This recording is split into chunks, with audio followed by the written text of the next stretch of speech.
الحمد لله رب العالمين وأشهد أن لا إله إلا الله وحده لا شريك له وأشهد أن محمدا عبده ورسوله صلى الله عليه وسلم.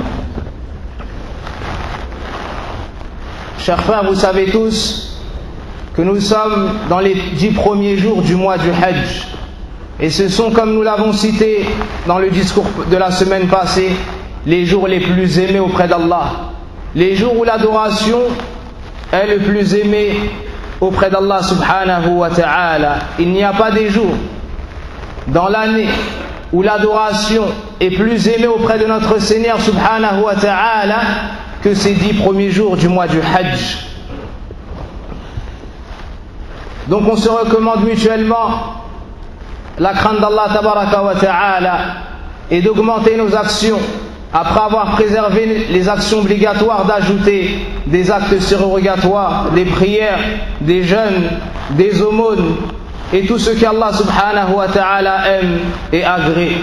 Et ici nous avons cité tout particulièrement une adoration qui a une grande place auprès d'Allah tabaraka wa ta'ala, qui a donc une grande place dans le cœur des croyants, le rappel d'Allah, le fait de le citer et de se rappeler de lui tabaraka wa ta'ala. Le rappel d'Allah est la meilleure chose qui a fait bouger les langues. C'est la meilleure chose qui a rempli les cœurs. C'est la meilleure chose dans laquelle nous pouvons passer du temps.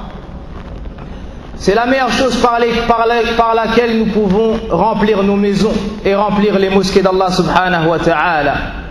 C'est le meilleur chemin dans ce bas monde.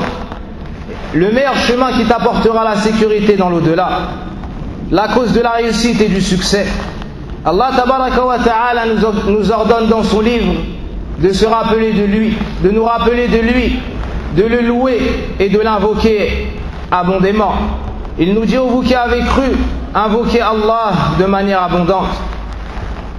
Et Allah tabaraka wa ta'ala nous enseigne dans son livre que le rappel d'Allah est la cause du succès dans ce bas monde et dans l'au-delà, en nous disant: et rappelez-vous d'Allah avec abondance afin que vous récoltiez le succès.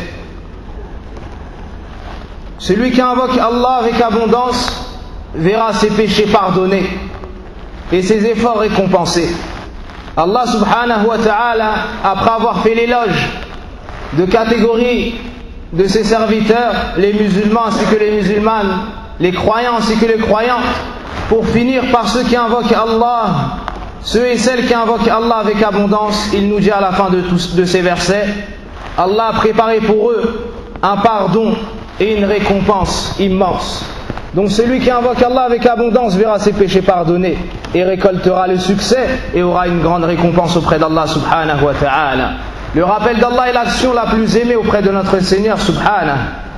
Le prophète sallallahu alayhi wa sallam a dit aux compagnons un jour: ne vais-je pas vous informer de l'action qui est la plus aimée, ou bien la meilleure action auprès de votre Seigneur, la plus pure, celle par laquelle il vous élève en degrés, meilleure pour vous que de dépenser en aumône de l'or et de l'argent, meilleure pour vous que de rencontrer l'ennemi au combat, de lui frapper le cou ou qu'il frappe le vôtre?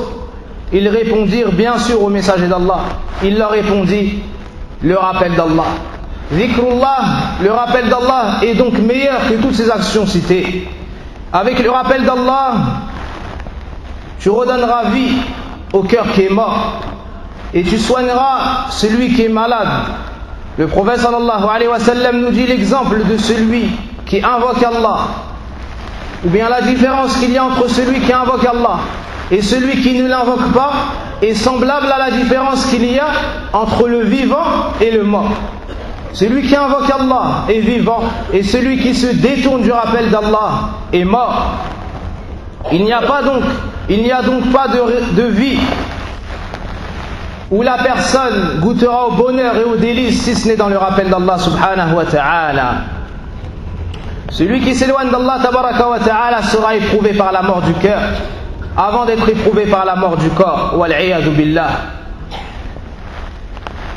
Quelle est la cause qui va nous permettre d'invoquer Allah subhanahu wa ta'ala, et cela avec abondance? La clé de toute chose est le fait de demander. La clé de toute chose se trouve dans l'invocation d'Allah subhanahu wa ta'ala. Le prophète sallallahu alayhi wa sallam a dit aux compagnons: voulez-vous faire beaucoup d'efforts dans le rappel d'Allah, dans l'invocation d'Allah? Ils ont répondu bien sûr au messager d'Allah. Il leur a dit: dites, ô Allah, aide-nous à t'invoquer, à être reconnaissant envers toi et à t'adorer convenablement. Avec le rappel d'Allah, tu pourras te préserver de l'ensemble de tes ennemis, en commençant par le diable, puis toute personne qui veut ton mal. Le rappel d'Allah est donc une citadelle qui préserve la personne. A'udhu billahi minash shaytanir rajim. Bismillahir rahmanir rahim. Qul a'udhu bi rabbin nas, malikin nas, ilahin nas, min sharril waswasil khannas, alladhi yuwaswisu fi sudurin nas, min al-jinnati wan nas. Dans cette sourate, Allah subhanahu wa ta'ala nous apprend à chercher refuge et protection près de lui contre les démons, qu'ils fassent partie des djinns ou qu'ils fassent partie des hommes. Tu te rappelles d'Allah Azza wa Jalla et tu l'invoques pour te préserver de tous les maux lorsque tu sors de chez toi, lorsque tu rentres chez toi, avant de manger, après avoir mangé, avant d'approcher ton épouse, avant d'entrer dans la mosquée, et dans toutes les étapes de ta journée, tu te rappelles d'Allah subhanahu wa ta'ala. Lorsque tu reçois un bien, tu invoques Allah. Lorsque tu es éprouvé par un mal, tu invoques également Allah subhanahu wa ta'ala. Avec le rappel d'Allah, tu auras donc une bonne vie, une vie paisible et tranquille, et ton cœur sera apaisé. Allah nous dit dans son livre: n'est-ce pas avec le rappel d'Allah que les cœurs se tranquillisent? Donc avec ce rappel, tu pourras dissiper ta tristesse et l'ensemble de tes soucis. Et parmi les 7 catégories de personnes qui seront sous l'ombre du trône d'Allah le jour du jugement dernier, le jour où il n'y aura pas d'autre ombre si ce n'est celle-ci, le prophète sallallahu alayhi wa sallam nous dit: et un homme qui a invoqué Allah alors qu'il était seul, dont les larmes ont coulé. Un homme qui était tout seul, il n'était vu de personne en dehors d'Allah subhanahu wa ta'ala, celui pour qui il a prononcé ces paroles, au point où ses larmes se sont mises à couler. Voici une des personnes qui sera sous l'ombre d'Allah subhanahu wa ta'ala ce jour terrible. Parmi les plus grands mérites de l'invocation d'Allah, il y a le fait que ça va t'éloigner des mauvaises paroles.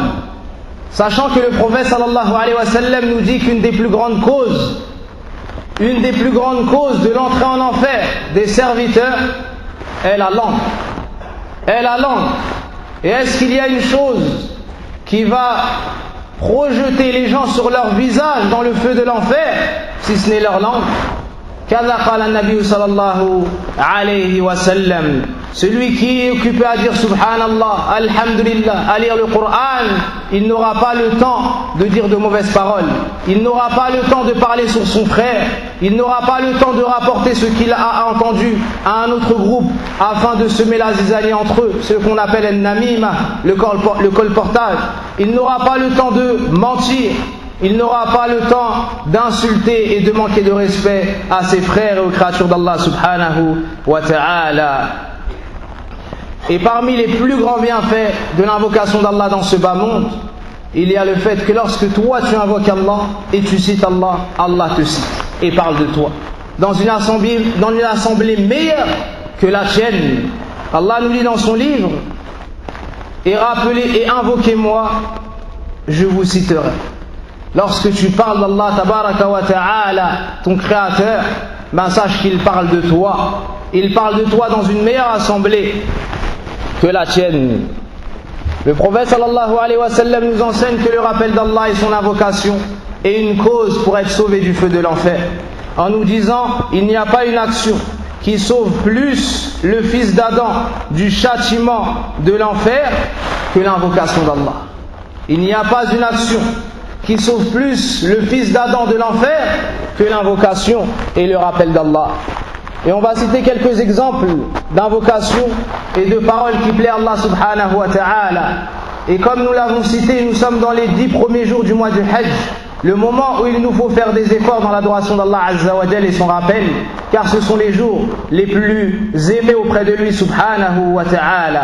Parmi les paroles, il y a en premier lieu la lecture du Coran, la parole d'Allah subhanahu wa ta'ala. Pour chaque lettre, tu auras 10 récompenses, 10 hasanat.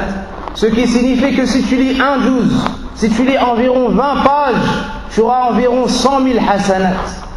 Et si tu lis le Coran, tu auras plus de 3 millions de hasanat, subhanallah. Donc dans la lecture du Coran, tu as le meilleur rappel. Il y a ensuite les paroles, il y a ensuite ces paroles, subhanallah, alhamdulillah, Allahu akbar, la ilaha illallah, subhanallah wa bihamdih, subhanallah al-azim, la hawla wa la quwwata illa billah, astaghfirullah, et l'ensemble des paroles qui plaît à Allah tabaraka wa ta'ala et qui l'agrée. Ces paroles-là sont des paroles qu'Allah tabaraka wa ta'ala aime et pour lesquelles il récompense son serviteur avec largesse. Le prophète sallallahu alayhi wa sallam nous dit: celui qui dit subhanallah wa bihamdi 100 fois dans sa journée, Allah lui pardonnera ses péchés. Allah lui pardonnera tous ses péchés, même s'ils sont semblables à l'équivalent de l'écume de la mer, tout ce qu'il y a au-dessus de la mer. Le prophète sallallahu alayhi wa sallam nous dit: celui qui dit subhanallah al-azim wa bihamdi, on lui plante un palmier au paradis. Tu dis subhanallah, subhanallah al-azim wa bihamdi, on te plante un palmier au paradis. C'est une adoration qui est facile et qui est simple à faire. Mais pour qui? Pour celui à qui Allah subhanahu wa ta'ala aura voulu son bien dans ce bas monde et dans l'au-delà. Et avant de conclure, on se rappelle 2 points. Le premier point, c'est il y a dans ces 10 jours le jour de Arafah. Et le prophète sallallahu alayhi wa sallam a encouragé à le jeûner. Nous a encouragé à jeûner ce jour en nous disant qu'il efface les péchés de l'année passée, car le mois du Hajj est le dernier mois de l'année. Et il pardonne les péchés de l'année à venir. Il efface donc 2 années de péché. Et c'est recommandé de le jeûner. Le deuxième point, c'est le comportement à voir le jour du Eid et pour se rendre à la musalla du Eid, qui sera donc probablement dans le gymnase qui est derrière la mosquée à 9h. Et on vous reconfirmera cela. Il y a le fait de mettre ses plus beaux vêtements. Cela concerne les hommes, bien évidemment. En ce qui concerne la femme, comme on le sait tous, elle doit sortir voilée avec son djilbab, et ce vêtement doit être ample. Même la femme indisposée, celle qui a ses menstrues, se rend au discours du Eid. Elle s'assied à l'écart des autres femmes. Elle se met en retrait, car le prophète sallallahu alayhi wa sallam a encouragé l'ensemble de la communauté à se rendre au discours du Eid. Donc même la femme qui ne peut pas prier car elle est indisposée se rend à la musalla, mais elle reste un petit peu en retrait des autres femmes. Parmi le comportement qu'on doit adopter, c'est le fait de ne pas prier 2 unités de prière dans la musalla. Lorsque vous arrivez le matin du Eid, vous n'avez pas à prier 2 unités de prière comme on le fait à la mosquée. Vous venez et vous vous asseyez directement. Pourquoi? Comme cela nous a enseigné le prophète sallallahu alayhi wa sallam. Il y a donc le fait de mettre ses plus beaux vêtements, le fait de se parfumer. Celui qui peut prendre une douche avant, c'est une bonne chose, mais ça n'est pas une obligation. Ça n'est pas une obligation. Et sachez que la prière du Eid se compose de 2 unités de prière. Elle se compose de 2 unités de prière. Après takbiratul ihram, il y aura encore 6 takbirat dans la première raka'a. Ensuite, l'imam récitera le Fatiha et une autre sourate. Dans la deuxième raka'a, il y aura 5 takbirat. Il y aura 5 takbirat, ensuite suratul Fatiha et une autre sourate. هذا وصلى اللهم على نبينا محمد وعلى آله وصحبه أجمعين. اللهم أعز الإسلام والمسلمين وأذل الشرك والمشركين. اللهم صل وسلم على المبعوث رحمة للعالمين نبينا محمد وآله وصحبه أجمعين. سبحانك اللهم وبحمدك لا إله إلا أنت أستغفرك وأتوب إليك. Essayez d'avancer car il n'y a plus de place dans la mosquée, il y a des gens qui sont aux portes. Barakallahu fikum.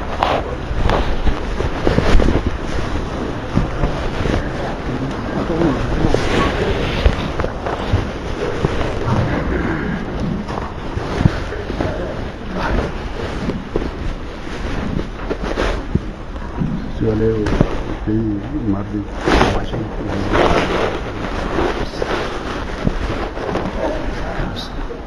الله أكبر الله أكبر أشهد أن لا إله إلا الله أشهد أن محمدا رسول الله حي على الصلاة حي على الفلاح قد قامت الصلاة قد قامت الصلاة الله أكبر الله أكبر لا إله إلا الله.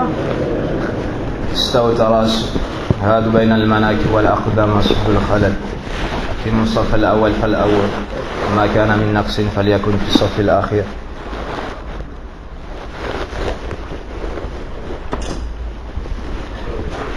الله أكبر. الحمد لله رب العالمين الرحمن الرحيم مالك يوم الدين إياك نعبد وإياك نستعين اهدنا الصراط المستقيم صراط الذين أنعمت عليهم غير المغضوب عليهم ولا الضالين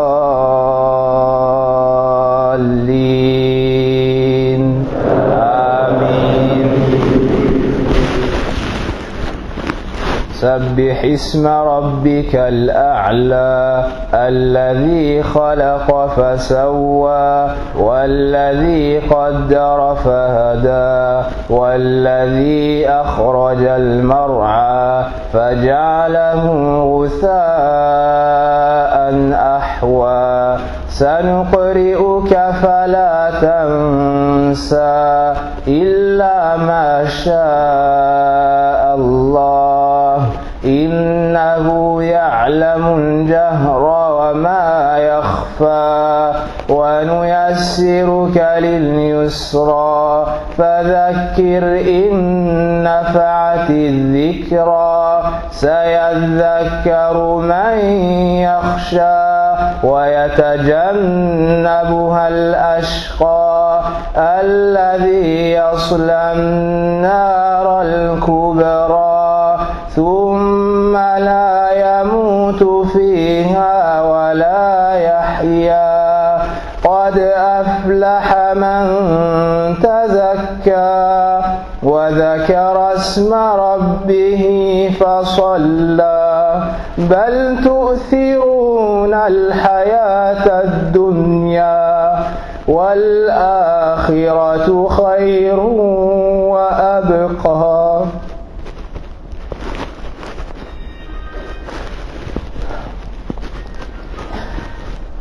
والآخرة خير وأبقى إن هذا لفي الصحف الأولى صحف إبراهيم وموسى. الله أكبر.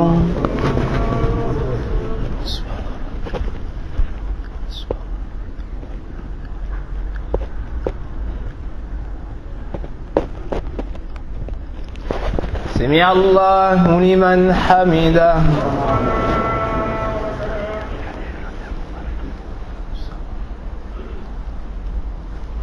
الله أكبر.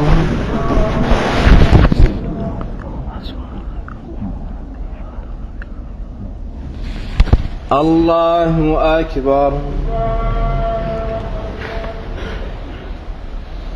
الله أكبر.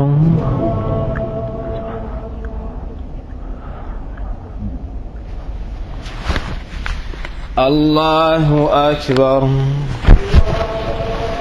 الحمد لله رب العالمين الرحمن الرحيم مالك يوم الدين إياك نعبد وإياك نستعين اهدنا الصراط المستقيم صراط الذين أنعمت عليهم غير المغضوب عليهم ولا الضالين آمين.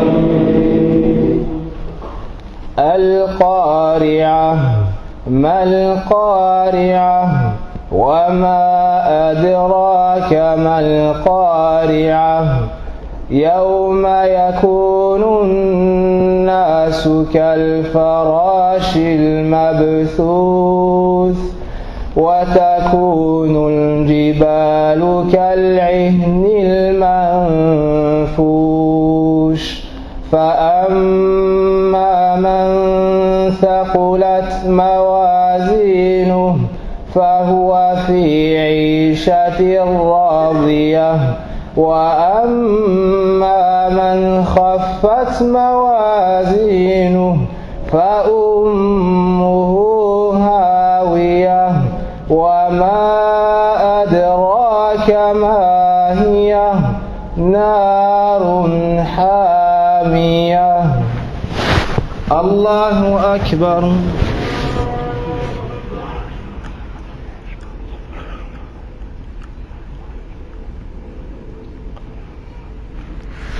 سمع الله لمن حمده.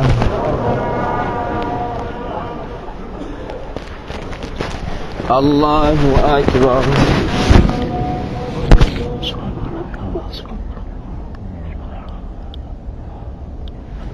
الله أكبر.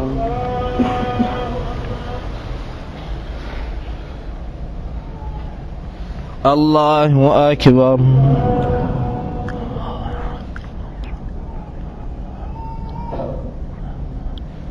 الله أكبر.